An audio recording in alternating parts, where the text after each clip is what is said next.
요한복음 6장 1절부터 13절.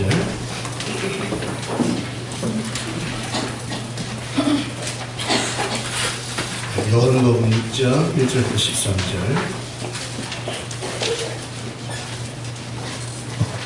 신약성경 151페이지, 152페이지.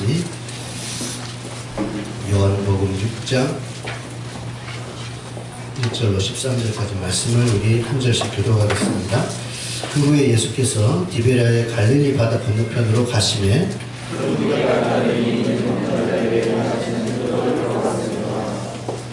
예수께서 산에 오르사 제자들과 함께 거기 앉으시니 예수께서 눈을 들어 큰 무리가 자기에게 오는 것을 보시고 빌립에게 이르시되 우리가 어디서 떡을 사서 이 사람들을 먹이겠느냐 하시니 이렇게 말씀하시면 친히 어떻게 하실지 아시고 빌립을 시험하고 하시니라. 빌립이 대답하되 각 사람으로 조금씩 받게 할지라도 200데나리온의 떡이 부족하리이다.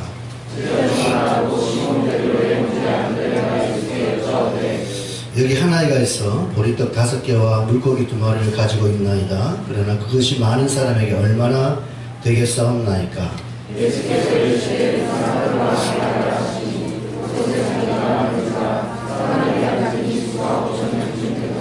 예수께서 떡을 가져 축사하신 후에 앉아있는 자들에게 나누어 주시고 물고기도 그렇게 그들의 원대로 주시니라.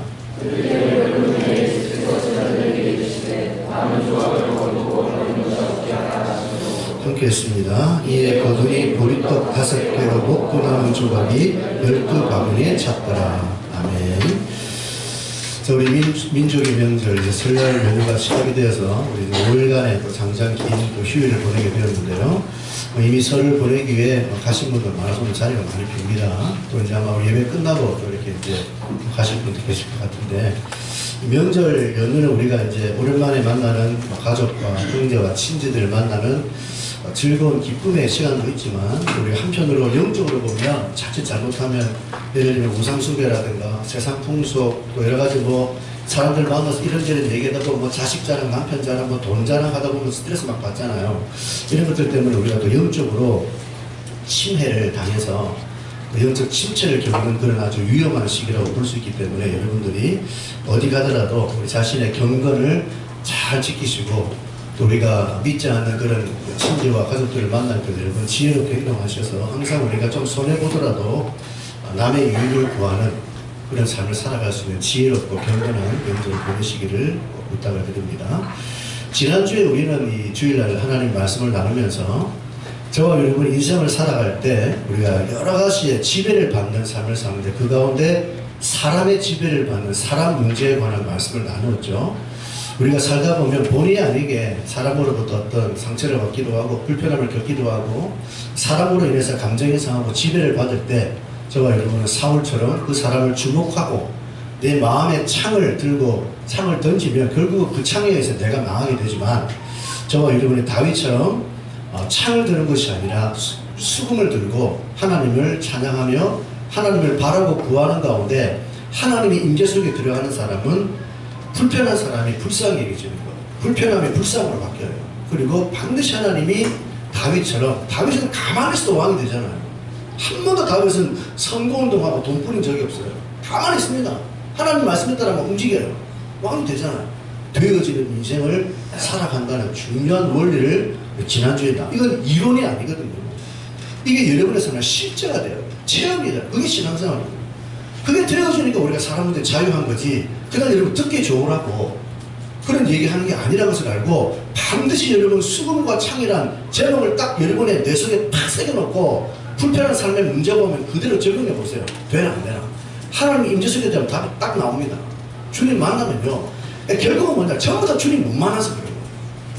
못 만났다는 말, 여러분이 구원받지 못했다는 얘기가 아니라 하나님의 임재 속에 들어가본 경우가 있는 거예요. 이 구원의 문제가 아니라 삶의 문제거든요. 한 번도 예배드릴 때 신앙생활 할 때 하나님과 직접 대면해 본 적이 없어요. 그러니까 우리가 원수가 사랑이 안 됩니다. 원수가. 근데 그 속에 들어가 본 사람은 제 얘기를 듣고 웃습니다. 아, 그래, 바로 그거야. 딱 답이 나오죠. 그게 돼야 되거든요. 자, 오늘은 이제 또 한 가지, 저와 여러분의 인생에서 우리가 정말 헤어나기 힘든 너무나 많이 지배받는 문제 한 가지, 바로 수라는 것에 대해서 오늘 우리가 한번 좀 생각해 봤으면 좋겠어요. 수. 자, 숫자. 수라는 것은 저와 여러분의 생활 속에, 우리 인생 가운데 절대 빼놓을 수 없는, 정말 우리의 삶에 필요 불가결한, 가장 밀접한, 가장 많이 사용되는, 또 우리를 굉장히 편리하게 만드는 바로 도구가 바로 수라는 것입니다. 수가 언제 만들어졌느냐 잘 몰라요. 어떤 사람은 이집트, 아라비아 뭐 이렇게 얘기하는데, 이집트, 아라비아는 아니고 수메르 문화에서 만들어진 것으로 세상적으로 알려져 있는데, 제가 보기에는 성경에 나온 거예요. 하나님이 가인에게 너를 죽이는 자에게 7배나 내가 뭐 벌을 때리게 하는 그런 내용들을 보면 수도 사실은 하나님이 주신 거예요. 자, 어쨌든 간에 이 수라는 것은 우리의 삶 속에 굉장히 밀접한 관계를 갖습니다. 자, 달력, 수조, 계산기, 수, 여러분 시계, 수, 비밀번호, 주민등록번호, 또 무슨 번호 있습니까? 또 뭐 하여튼 모든 우리 생활에서 쓰는 번호들 많죠. 또 뭐 예를 들면 약속도 수를 몇 시에 만나자, 계약도 수로 합니다. 몇 년 몇 월부터 몇 월까지 얼마를 주겠다. 또 우리의 뭐 검사도 숫자예요. 모든 게 숫자로 되어 있어서 지금 우리가 살아가는 삶에 수가 없는 곳이 없습니다. 그죠? 근데 만약에 오늘 우리 이날 2월 며칠 7일 이후로 우리가 사는 세상에 수가 없어져 버렸다. 한번 생각해 보세요. 수가 없어요. 공항에도 수가 없어지고, 여러분 통장에도 수가 없어지고, 은행에도 수가 없어지고 난리가 날 겁니다. 내일 때 몰라 완전 마비가 되는 것이 우리 현실이 아닐까. 그 정도로 수가 우리 생활에 편리와 중요성을 가지는 거예요. 유명한 고대 철학자, 수학자 피타고라스 여러분 아시죠? 피타고라스의 정리. 배우니 알아 몰라요? 그 정리를 물어보면 모르지만 피타고라스는 알죠? 피타고라스 거기 자신. 이 피타고라스가 이런 얘기했어요. 수는 만물의 근원이다. 수는 만물의 근원이다. 수가 온 우주를 지배할 것이다 라고 예언하는 예언을 아주 고대 시대에 피타고라스가 그런 말을 했어요. 수가 온 우주를 지배할 것이다. 자, 실제 여러분 오늘날 이 수란 것은 제가 조금 전에 얘기한 우리 생활에 편리를 제공하는 수준의 도를 넘었습니까? 그 수준입니까? 넘었죠. 다 동의할 거예요. 이제는 이 수란 것이 저와 여러분의 인생과 생활을 지배하는 신적인 위치, 신적인 역할에 지금 와 있다는 것이 우리 현실이에요. 그래서 오늘 설교 제목이 뭐예요? 이럴 수가. 이럴 수가. 이 숫자가 이렇게 우리에게 영향을 미치다는 이럴 수가. 저와 여러분에게 편리를 제공하는 수가 지금 우리의 삶을 완전히 지배하고 살아갑니다. 너무나 많은 사람들이 얼마나 많은 돈을 가져야 하는가, 내 통장에, 내 집에 어떤 숫자를 가지고 있는가 하는 것이 자기의 인생의 행복과 성공의 기준이 되어 살아가잖아요. 끊임없이 통장에 더 많은 돈, 또 내가 가지고 있는 집이 더 큰 집, 더 좋은 차, 더 많은 땅, 이것이 내 삶의 성공의 기준이고 삶의 안전지대가 되어 살아가는 사람이 거의 대부분이에요. 거의. 집 평수가 몇 평인가, 내가 학교에서 등수가 몇 등인가, 내 점수가 몇 점인가, 이것을 우리는 완전히 인생의 뭐 성공과 실패가 완전 작업됩니다. 점수, 등수, 평수. 예? 작게는 우리 내 키가 얼마인가, 키도 숫자죠. 158, 148, 185. 그 숫자, 키 때문에, 그 숫자인데 상태를 보여주는 것밖에 안 되는데 그 숫자 때문에 살고 죽잖아요. 여자들 몸무게가 50kg 이상인가, 50kg 이하인가, 거기 막 살고 죽지 않습니까? 내가 헬스클럽 가서 체지방 지수를 재보니까 체지방이 빠졌어요. 화두를 지릅니다. 근데 체지방 쟀는데 별로 먹지도 않는데 체지방이 늘었어요. 또 막 화가 나고 짜증나는 거예요. 허리 사이즈가 얼마냐. 우리는 이렇게 작은 것부터 수의 지배를 받고 살아요. 많은 목사님들이 목회를 하는데 우리 교회 성도수가 몇 명인가. 성도수가 많으면요, 목사들이 목이 굳어지고 어깨가 펴져요. 성도수가 작으면 힘이 빠지고 어깨가 줍니다. 우리 교회가 얼마나 큰가. 노예를 가보면 큰 교회 목사들은 좋은 차 까만 세단 타고 오고 어깨 막 주고 들어. 양복도 머리 샀는지 막 번쩍번쩍해. 막 갈치처럼 막 바짝바짝하게 금치를 하는 거지. 막 어떤 목사는 흰 양복도 입고 와요. 쫙 그러면 천사가 막 날아오르지. 얼마나 힘을, 저같이 이런 작은 교회 목사는 뻥긋 찼다고 합니다. 저는 어디서 앞에 세우지만 어떤 목사는 저기 숨겨놓고 와, 차를. 쪽팔리니. 왜요? 수의 지배를 받는 거예요. 차는 운송수단이지. 뭐 좋은 차는 좋지 못도 작은 어때? 그거 타고 다니면 되지. 근데 가치관이 잘못됐기 때문에 너무너무 목회자들조차 수의 지배를 받고, 목사들은 수의 지배를 받으면 안 되잖아요. 목회는 기쁨으로 즐거움을 해야지 수에 눌려가지고 뭐 쪽팔려서 뭐 이래 되겠습니까? 이게 우리의 지금 현실이라는 거예요. 그래서 사람들은 이 수를 어떻게든 더 얻기 위해서, 더 많은 양을 갖기 위해서 수단과 방법을 가리지 않고 힘쓰고 애쓰고 불의와 부정을 저지르며 살아간단 말이에요. 또 대부분 사람들이 수를 또 얻지 못하면 얻지 못한 것 때문에 견디지 못해서 괴로워하고 힘들어하고 우울증에 빠지고 스트레스 받고 심지어 스스로 목숨을 끊는 일들도 얼마나 우리 주위에 많습니까? 학생들이 왜 아파트에서 뛰어내려요? 성적 수 때문에. 이런 안타까운 일들이 수 때문에 전부 일어나는 수의 타락이에요. 수의 반란입니다. 수가 우리 인생을 뒤집어 놓았어요. 단순히 우리의 삶에 편리를 제공해야 되는 이 도구가 저와 여러분의 인생을 지배하는 것이 오늘 이 시대를 살아갈 우리의 현실이라는 거예요. 자, 그러면 여러분 좀 여기서 뭔가 우리 답을 찾아야 되지 않을까요? 앞으로 여러분 계속 이렇게 살겠습니까? 수의 지배를 받으며 수 때문에 기뻐했다가 수 때문에 낙심했다가 이렇게 살래요?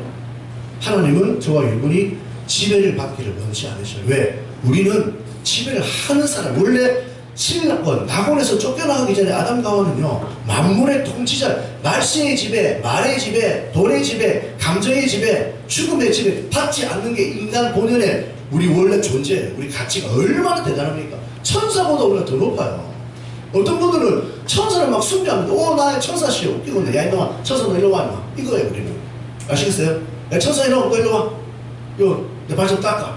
이게 우리 위치, 성경이면 우리 위치입니다. 지금도 천사는 히브리서 1장에 구원받은 후사를 위해서 섬기라고 보낸 영이 천사거든요. 사람은요, 어마어마한 존재예요. 거의 신과 대등한 존재입니다.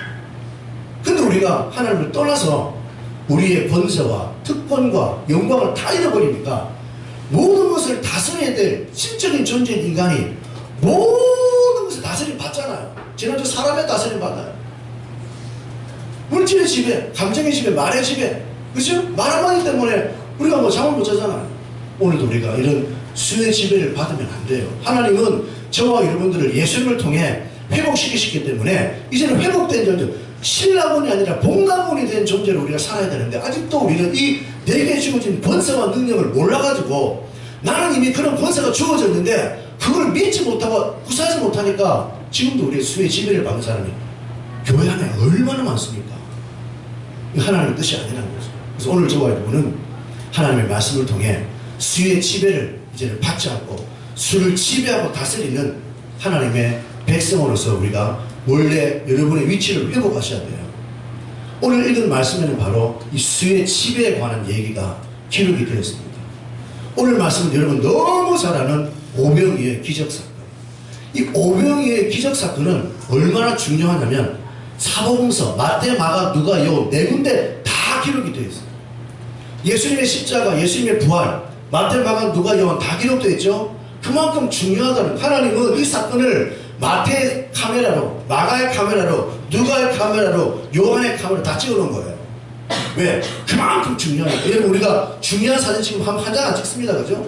여러 장 찍어요. 왜? 중요하니까. 중요하지 않으니까 대충 한 장 찍어요.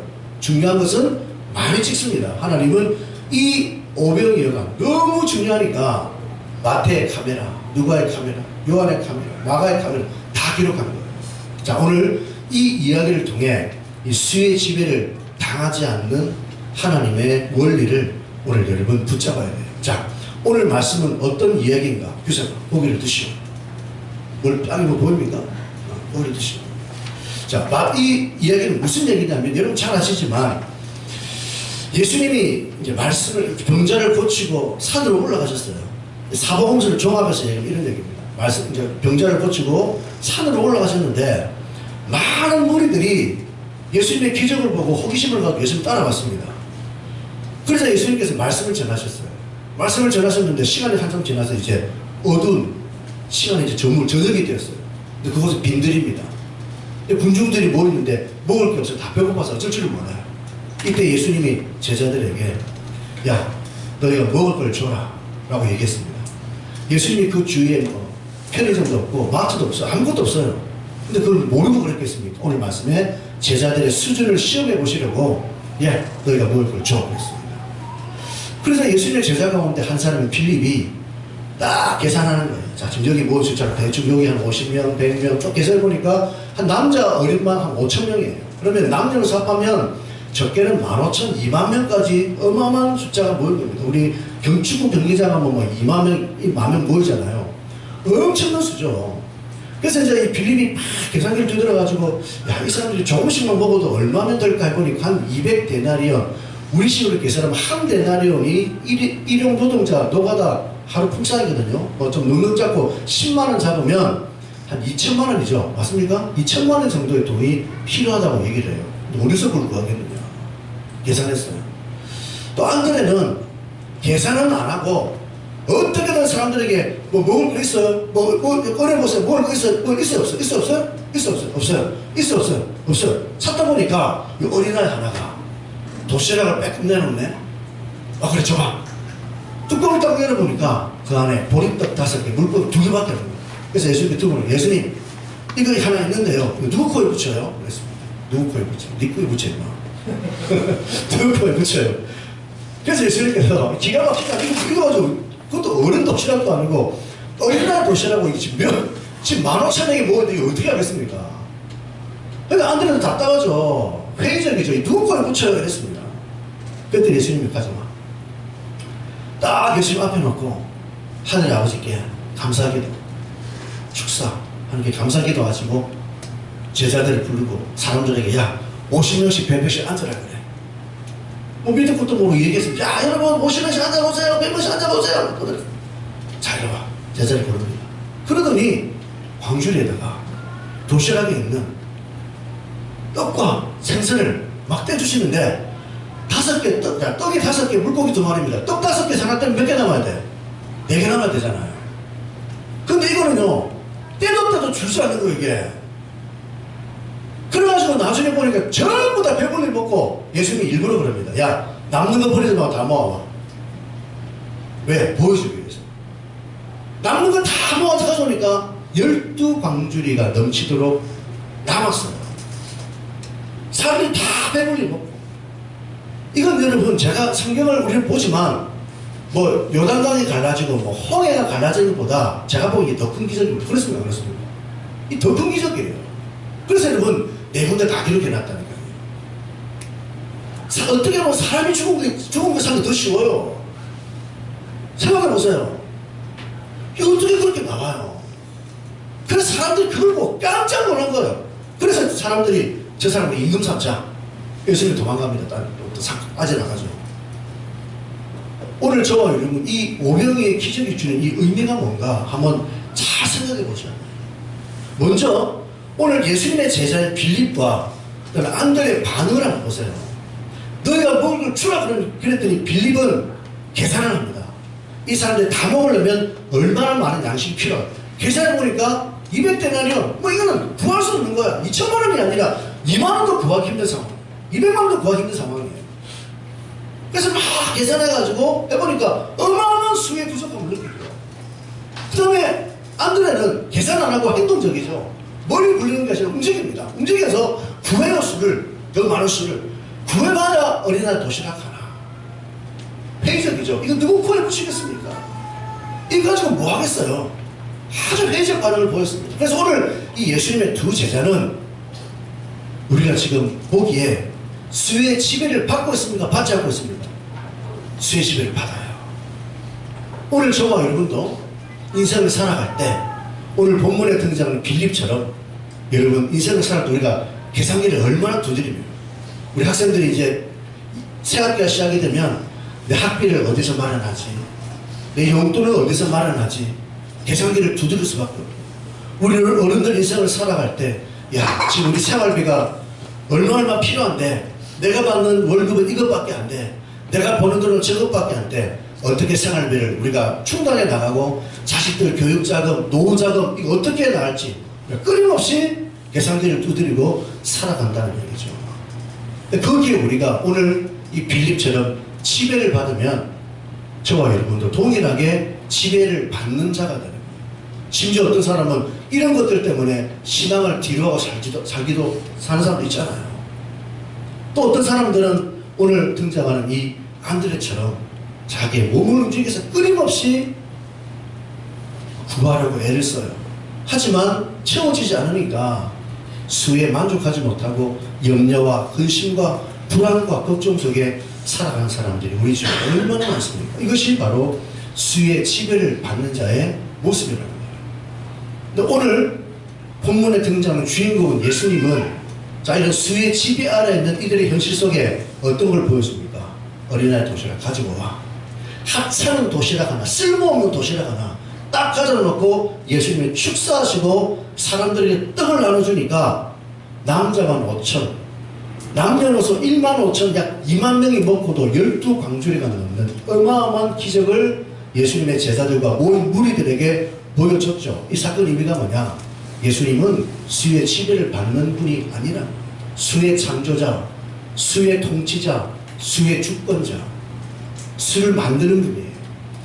그걸 지금 제자들에게 보여주는 거예요. 그래서 내가 생명의 떡이란 말은 너희가 먹고 살 필요한 수는 나를 통해 다 채워질 수 있는 거지 너희가 애쓰고 노력해서 그게 되는 것이 아니다. 더 얻으려고 더 가지려고 애쓰는 게 중요한 게 아니라 나를 믿고 살면 내가 생명의 떡이니 내게로 나오는 자, 나를 믿는 자는 절대 줄이지 않을 터요 목마르지 아니하나 나를 믿으라. 근데 사람들은 뭡니까? 예수님의 손에 들려있는 이 도시락을 받죠. 물고기를 받죠. 떡을 받죠. 예수님을 봐야 돼요. 이게 오늘 메시지예요. 여러분 인생 살아갈 때 우리에게도 얼마나 많은 수가 필요합니까? 수의 필요를 느끼는 게 잘못된 게 아니에요. 수의 필요를 느끼면 주님을 통해 그걸 채워야 되는데 주님을 통해 채우려고 하지 않고 우리는 내 힘으로, 내 노력으로, 불의로, 거짓말로 하나님을 챙겨버리고 또 우리가 항상 삶 속에 수의 지배를 염려, 근심, 걱정, 두려움 속에 사는 이게 문제란 거지. 수의 필요는 우리에게 중요한 겁니다. 돈 벌어야죠. 저축해야죠. 그게 나쁜 게 아니에요. 이 말을 또 잘못 오해하면 돈 벌지 말고 무조건 기도하자 그런 얘기가 아니죠. 수는 우리에게 필요한 거예요. 수의 지배를 받지 말라는 거지 수를 구하지 말라는 말은 아니거든요. 근데 그것을 해결할 수 있는 답은 뭐냐? 오늘 예수님이 여러분의 인생에 누구인가를 분명하게 믿고 그 예수님과 여러분이 함께 살면 수를 지배하는 분이, 수를 통치하는 분이, 수를 채우는 분이 나와 함께 하잖아요. 그분에 대한 믿음을 가지고 기도하고 구사하면 우리 예수님이 여러분에게 필요한 수를 채울 수 있는 길을 열어주시고 보여주신다는 거죠. 성경은 온통 이런 기적으로 가득 차 있습니다. 사사기에 보시면 여러분 잘 아는 기도원과 300 용사 얘기 나오잖아요. 한번 좀 그 얘기 떠올려 보세요. 기도원은 이스라엘 지도자입니다. 하나님이 기도원에게 내가 너를 통해서 미디안 족속의 압제 속에 내가 너를 통해 이스라엘 백성을 해방시켜 주겠다라고 약속했죠. 그래서 하나님이 기도원의 믿음을 키워가지고 이제 도구로 쓰십니다. 미디안이 쳐들어왔어요. 몇 명이 쳐들어왔느냐? 들판에 메뚜기 떼같이 미디안 군대들이 모이는데 무려 13만 5천 명의 군사가. 그런데 오늘 기도원이 나팔을 빵 불어가지고 야 전쟁 났다 빨리 모여라 나팔 부르니까 3만 2천 명 모였습니다. 3만 2천 대 13만 5천은 상대가 안 되잖아요. 근데 하나님 뭐라고 하냐면 야 기도원아 너무 많지 않냐? 예? 너무 많아. 예? 쟤는 14만 5천인데요 우리는 3만 2천인데요 아 너무 많아. 예? 우리 볼 때는 많아요 적어요? 턱없이 부족하죠. 턱없이 5배나 부족하지 않습니까? 하나님의 눈에는 3만 2천이 많아요. 너무. 그래서 뭐라고 하느냐? 야 이스라엘 백성 얘기해서 3만 2천 명을 딱 불러놓고 얘들아 솔직히 전쟁터 나가는데 두려운 사람 무서운 사람 그냥 집에 가라 그렇게 얘기하라는 거야. 그래서 미디안이 그걸 얘기했어요. 그랬더니 무려 2만 2천 명이 갔어요. 몇 명 남았어요? 만명 계산도 못하네. 10,000명 남았어, 10,000명. 그랬더니 하나님 또 뭐라냐? 야, 기도나 아직도 많다는 거야, 아직도. 이 말이 되니까 말이 지금 32,000명 같은 상대도 안 되는데 20,000씩은 보는 10,000명도 많다는 거예요. 그래도 뭐라냐? 자, 이번에는 얘들 데려가서 물가로 데려가서 물을 먹게 해라.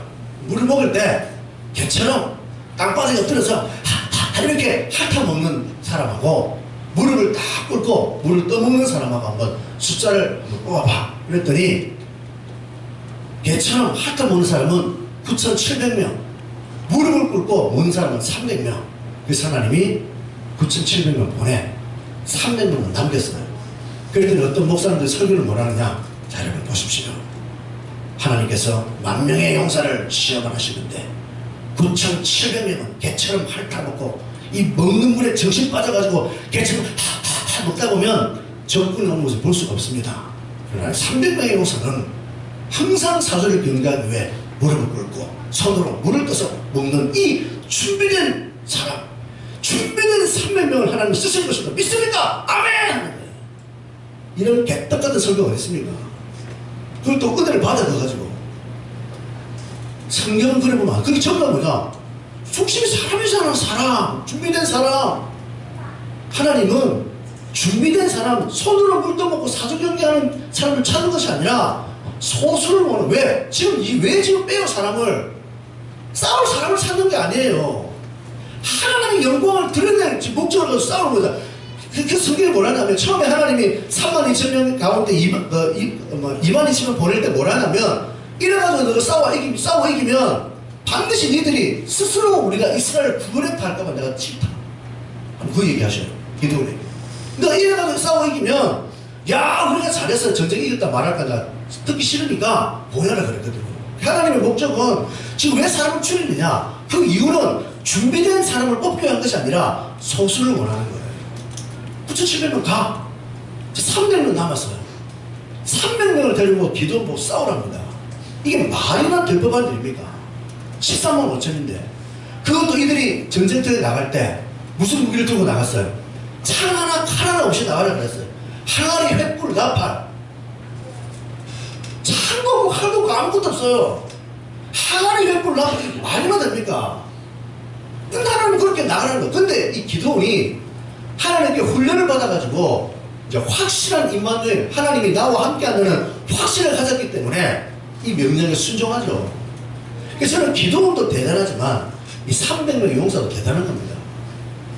총 하나 칼 하나 주고 나가는데 순종하는 게 대단하잖아요. 그래서 100명씩 때를 나눠가지고 이제 야간에 침투를 하죠. 그래서 딱 쌀을 주자마자 막 항아리 깨고 나팔 불고 막 난리가 났습니다. 그랬더니 그 안에서 자중질환이 일어나가지고 145,000이 쫄딱 망해버려요. 자, 이 사건, 이 기적이 보여주는 메시지가 뭡니까? 하나님은 수의 지배를 받지 않는다는 것을 우리에게 보여주고 아무리 적어도 하나님은 우리를 이기게 하시는 분이면 우리에게 믿게 하는 거예요. 그러면 저와 여러분이 오늘도 내가 믿는 여호와 하나님, 내가 믿는 예수님 그런 분이면 그걸 믿고 살아보세요. 되나 안 되나? 예? 그 믿음을 구사하는 거예요. 그러면 오늘날도 동일하게 기도원의 하나님, 오늘 오병이의 우리 예수님은 우리 편이고 나와 함께 하기 때문에 그게 된다니까요. 안타깝게도 너무너무 우리 교인들이 이런 하나님을 모시고 살면서도 이런 하나님에 대한 믿음을 구사를 안 해요. 믿음으로 기도를 안 해요. 믿음으로 살지를 않으셔요. 그러니까 이것이 내 것이 안 되는 거예요. 여전히 우리는 수의 지배를 이길 수 있는 분을 모시고 살면서도 우리가 그분을 모시지 않고 그분을 믿고 살지 않으니까 여전히 우리는 수의 지배 속에 살고 있고, 또 어떤 사람은 이 수를 얻으면 이 수를 내 인생의 자랑으로 여깁니다. 수를 막 내세우죠. 나에게는 이 정도의 재산, 이 정도의 재물, 이 정도의 숫자가 있다. 이걸 심지어는 내 자신의 안전지도로 여기다. 하나님 믿는 사람이 돈이란 게 수가 자기의 안전지도를 여깁니다. 너무나 많은 교인들이 이게 얼마나 큰 우상숭배인지 아세요? 하나님을 얼마나 싫어하는지 아세요? 사무엘하 24장 우리 새벽기도 때 보니까 다윗이 나중에 다윗 왕국을 건설하고 그의 명성과 인기가 엄청 올랐을 때 어느 날 자기 부하 요압에게 요압 왜요? 우리 이스라엘 백성들이 인구를 한번 조사해보세요. 왜요? 해보세요. 요압이 딱 눈치챘죠. 아니 왕이요, 나라 모든 게 당신 건데 왜 조사를 왜 합니까? 아, 쓸데없이 묻지 말 걸 하시오. 요압이 인구조사를 했습니다. 그 인구조사는 단순히 뭐 경제적인 목적으로 뭐 이런 사회적인 이유에서 한 것이 아니라 군인들의 수를 조사한 거예요. 칼을 빼든 자 수를 조사해 보니까 북이스라엘에 80만 명, 남유다에 50만, 도합 130명. 여러분, 지금 중국의 군사가 130만 정도 되죠? 그러니까 정확히 한 130만, 북한도 한 80만 명이 되는데, 그 고대 사회, 이스라엘 나라의 군대가 130만 명. 어마어마한, 아까 미디안도 13만 5천밖에 안 되잖아요. 근데 이스라엘 나라의 군사가 130만은요, 얼마나 다윗 왕국이 대단했는가를 반증해 주는 거죠. 130만 군대입니다. 다윗이 그 숫자를 보고받는 순간 하나님이 다윗을 봤죠. 바로 이스라엘 나라에 전염병이 돌아 7만 명이 죽습니다. 7만 명이 죽습니다. 왜? 다윗이 그 군대의 수가 자기의 자랑거리요, 자기 인생의 안전지대가 된 거죠. 우리 그런 생각이 목사하다 보면 그랬어요. 저도 한 2번 얻어맞았어요. 하나님 너무너무 나를 사랑하셔서 이것도 가만 안 둬. 아, 이제 좀 되겠다. 이제 좀 안정되겠다. 바로 날아갑니다. 철저해요. 바로 하나님의 백성은요, 가만 안 돼. 안전지대 다 드러냅니다. 그런데 왜 나는 아무렇지도 않을까? 곧 올 거예요. 아니면 종교생활을 하든지. 둘 중에 하나겠죠. 돈을 여러분 많이 가진 게 나쁜 게 아니에요. 그걸 여러분 자랑하고 안전지대로 살면 그게 우상이라는 거죠. 이게 수의 시비를 받는 거잖아요. 우리의 안전지대 하나님이 돼야 되는데 돈이라는 게 안전지대가 되면 안 돼요. 그게 바로 하나님 앞에 엄청난 금지이기 때문에 다윗은 끔찍한 재앙을 당하게 되는 겁니다. 빌립보서 4장에 보면 바울이 이런 고백을 해요. 나는 풍부에 처할 줄도 알고 궁핍에 처할 줄도 안다. 배부름과 배고픔과 궁핍함과 풍부함에 나는 처할 줄 아는 일체의 비결을 내가 배웠노라. 내게 능력 주신 자 안에서 나는 모든 것을 할 수 있다는 말은 사도 바울이 나는 슈퍼맨이다, 돈도 만들고 죽은 자도 살리고 이런 능력을 얘기하는 것이 아니라 물질에 관해서는 내가 지배를 받지 않는다는 얘기죠. 풍부에 처할 줄도 알고 돈 주시면 감사하고 그 돈 가지고 베풀고 나누는 좋은 일하고, 또 가난하면 가난한 대로 나는 거기 지배를 받지 않고 자족할 줄 아는 신앙을 가졌다고 바울은 고백합니다. 이게 저와 여러분의 고백이 되어야 해요.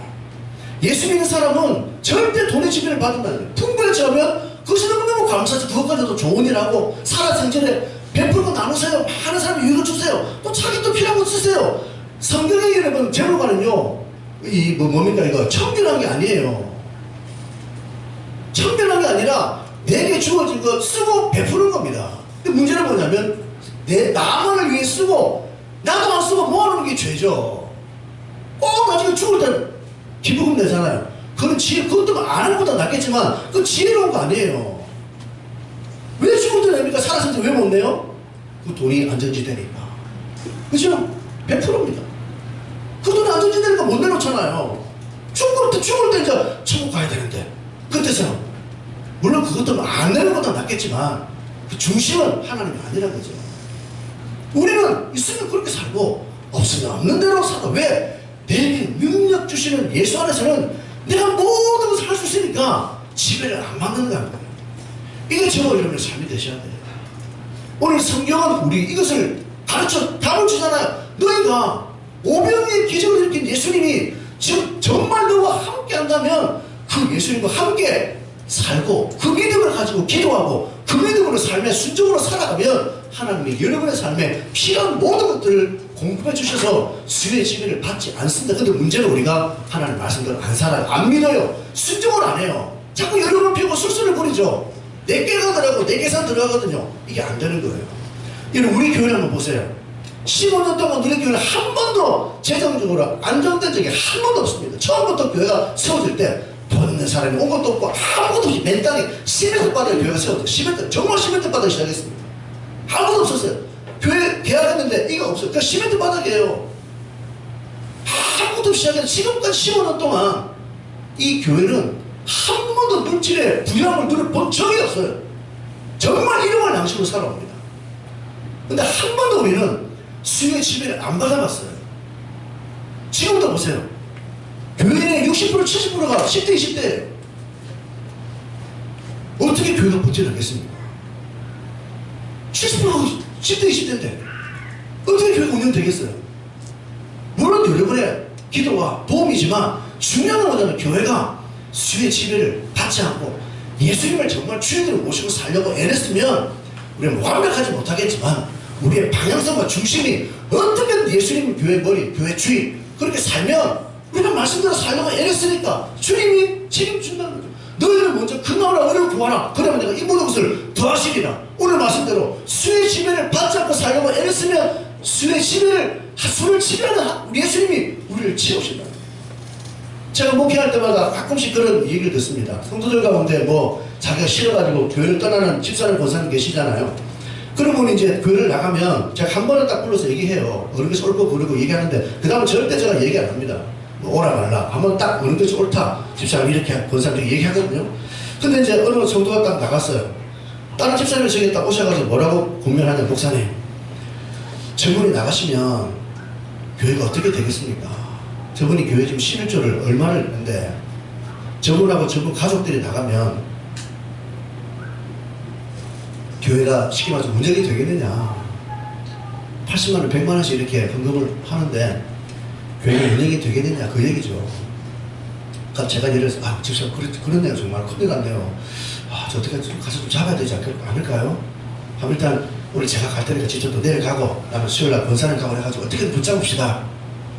기도. 하나님 우리 저 권사님 교회 떠나지 않도록 저 권사님 교회 떠나면 우리 망합니다. 하나님 저 권사님 붙잡아주세요 하고 제가 찾아가서 무릎 꿇고 목사님 권사님 잘못했습니다. 저희 교회 떠나면 안 됩니다. 제가 종교를 좀 담아서 이렇게 얘기하고 또 집사람 가서 이렇게 하면 하나님 뭐라 그럴까요? 저 목사 정말 훌륭하구나. 정말 신실하구나. 그렇게 하나님 칭찬할까요? 얘 등신아 이 거짓 새끼야 그러겠어요. 뭐라 그러겠어요? 1번 너 훌륭한 종. 2번 이 거짓 새끼야. 뭐야? 1번 2번에 거짓 새끼야 거짓 새끼. 왜? 교회는 하나님의 주인이에요. 하나님의 주인이에요. 하나님의 주인. 그러니까 저는 이런 마음으로 얘기 안 합니다. 안 했습니다. 안 가요. 안 가요. 왜? 그렇게 시작하면 교회는 이제 사람이 지배하고 돈이 지배하고 그 사람이 와서 신앙생활 잘할 것 같아요? 이제는 이제 나를 알아주는구나. 알아주는구나. 이제 교회에서 이제 좀 알아주는구나. 그때부터 사람이 지배하고 돈이 지배하는 교회가 되는 거예요. 그때부터 이제 교회가 난리법석입니다. 보세요. 지금 나가면 대만의 그런 교회입니다. 그래서 제가 돈이 지배하는 교회, 사람이 지배한다니까요. 하나님이 주관해서 물로도 흘러가는 교회가 아니라 전부 다 인위적으로 밀고 땡기고 붙잡고 뒤집어 엎고 막 술술술 거짓말하고 붙잡고 이게 교회입니까 이게? 세상 집단보다 못한 거죠. 여러분 인생도 마찬가지예요. 여러분이 돈의 지배를 당하면 한순간도 평안함이 없잖아요. 기스 위에 쓰고 사는 게 중요한 게 아니라 그건 두 번째예요. 반드시 여러분이 오늘 내 인생에 술을 채우시는 예수님을 정말 믿느냐 못 믿느냐 믿는 사람 가운데 사십시오. 왜 자꾸 하나님 안 바르고 또 땅을 바르고 술을 바르고 살아가세요. 여러분 죽을 때까지 여러분은 거기서 못 태어납니다. 제발 정신 차리십시오. 예수님은 여러분 그렇게 살아고 구원한 거 아니에요. 우리에게는 어마어마한 권세와 능력과 하나님의 축복이 있는데 이걸 안 믿고 믿으려고 하지 않고 구하지 않으니까 내 것이 안 되는 거거든요. 오늘 저와 여러분은 주신 말씀을 통해 지금 우리가 살아가는 이 세상 환경은 편리를 제공하는 수준에 불과한 수가 이제는 우리를 지배하는 수의 타락, 수의 반란이 이 세상 가운데 다 퍼져 있습니다. 너무나 많은 사람들이 이 수의 지배를 받고 살아가는데 이제 우리는 오늘 말씀을 통해 이럴 수가가 아니라 예수가 답이구나. 예수님 안에 수를 이겼으면 답이구나. 예수님을 여러분의 진정한 주인으로 믿고 모시고 그 믿음을 여러분이 구사하며 살아갈 때 수의 지배를 당하지 않고 수를 다스리는 자유함 속에 사는 저와 여러분 되시기를 주의 이름으로 축원합니다. 이 시간 주신 말씀 가지고 한번 간절히 기도합시다.